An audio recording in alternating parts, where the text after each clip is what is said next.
আসসালামু আলাইকুম। আমি আনাসুজ্জামান কিরণ। আজকে আপনাদের সাথে আলোচনা করব ইতালিতে উচ্চশিক্ষার জন্য কেন আপনারা আমাদের কাছে আসবেন এবং কেন আপনি ইতালিকেই বেছে নেবেন। দেখুন, আমরা জানি কোনো একটা দেশে পড়াশোনা করার জন্য সর্বপ্রথম আমাদের প্রয়োজন হচ্ছে সেই দেশে খরচ সম্পর্কে জ্ঞান নেওয়া। এছাড়া ওই দেশের শিক্ষার মান সম্পর্কে নিজেদের জানা। তো ইতালি হচ্ছে ওরকম একটা রাষ্ট্র, এটা অনেক প্রাচীন একটি রাষ্ট্র। রোম সাম্রাজ্য থেকে শুরু করে আদিকাল থেকে শিক্ষার একটা ভান্ডার হচ্ছে ইতালি। উচ্চশিক্ষার জন্য ইতালির কোনো বিকল্প নেই। আর ইতালিতে যে সকল স্টুডেন্টগুলো পড়াশোনা করতে চায়, ইতালি গভর্নমেন্ট থেকে স্কলারশিপ দেওয়া হয়, ইউনিভার্সিটি থেকে স্কলারশিপ দেওয়া হয়, এছাড়াও বিভিন্ন প্রকার রিজনাল স্কলারশিপ তো আছে।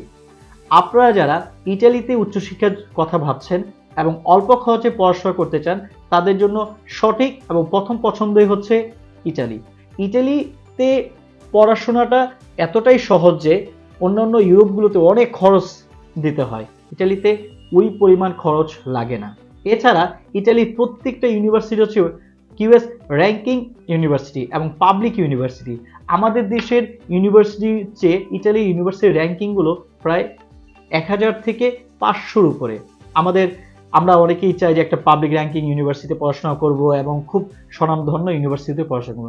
তো সেই সুযোগটা নিয়ে হচ্ছে ইতালিতে উচ্চশিক্ষার জন্য একটু প্রসেসিং সময়টা একটু বেশি লাগে, কিন্তু এখানে ভিসা প্রাপ্তি প্লাস আদার্স জিনিসগুলো যদি আপনার কোয়ালিটি থাকে, আপনার যদি আইএলটিএস থাকে, আপনার স্কোর রেজাল্ট, একাডেমিক রেজাল্ট যদি ভালো থাকে এবং আপনি যদি একটু ধৈর্য সহকারে সঠিক ডকুমেন্টগুলো প্রসেস করতে পারেন, ইনশাল্লাহ ভিসা আপনার নিশ্চিত। আফটার স্টাডিতে যে জিনিসটা সবাই আগে দরকার হয় সেটা হচ্ছে আপনি চাইলেই আফটার স্টাডি আপনি পিআর পাওয়ার সুযোগ পাবেন, আপনি যে কোনো জবে যেতে পারবেন, আপনি চাইলেই পড়াশোনা চলাকালীন সময়েও খণ্ডকালীন চাকরি করতে পারবেন। এই অল্প সময় চাকরি করেও আপনি যে টাকাটা ইনকাম করবেন সেই টাকা দিয়ে আপনি নিজে চলতে পারবেন এবং আপনার পড়াশোনার ছোটোখাটো যেই খরচটা লাগবে সেটা আপনি বেয়ার করতে পারবেন।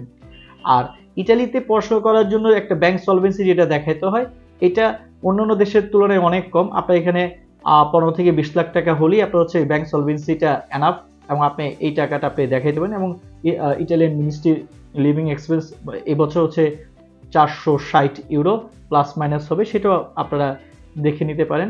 আপনাদের দৃষ্টি আকর্ষণ করে বলছি, সানরাইজ এডুকেশন কনসালটেন্ট কখনোই শতভাগ নিশ্চয়তা অথবা ভিসার নিশ্চয়তা দিয়ে প্রসেস করে না। ভিসা দেওয়ার একমাত্র এখতিয়ার হচ্ছে ইটালিয়ান এম্বাসি। তো দূতাবাস যে সিদ্ধান্ত নেবে সেই সিদ্ধান্তই চূড়ান্ত সিদ্ধান্ত। আমরা শুধুমাত্র প্রসেস করে থাকি এবং আপনাদের অ্যাপ্লিকেশনটা যাতে কোনো ভুল ত্রুটি না হয় এবং নির্ভুলভাবে যে আপনারা এম্বাসিতে জমা দিতে পারেন, সঠিক সময়ে ইউনিভার্সিটি থেকে অফার লেটার পেতে পারেন এবং যে সকল ডকুমেন্ট এম্বাসি রিকোয়ার সেই ডকুমেন্টগুলো আপনারা প্রস্তুত করতে পারেন, সেই সকল বিষয়গুলো নিয়ে আমরা সহায়তা দিয়ে থাকি। তো আজকে আর কথা বাড়াবো না, আজকে এই পর্যন্তই। ধন্যবাদ সবাইকে। আসসালামু আলাইকুম।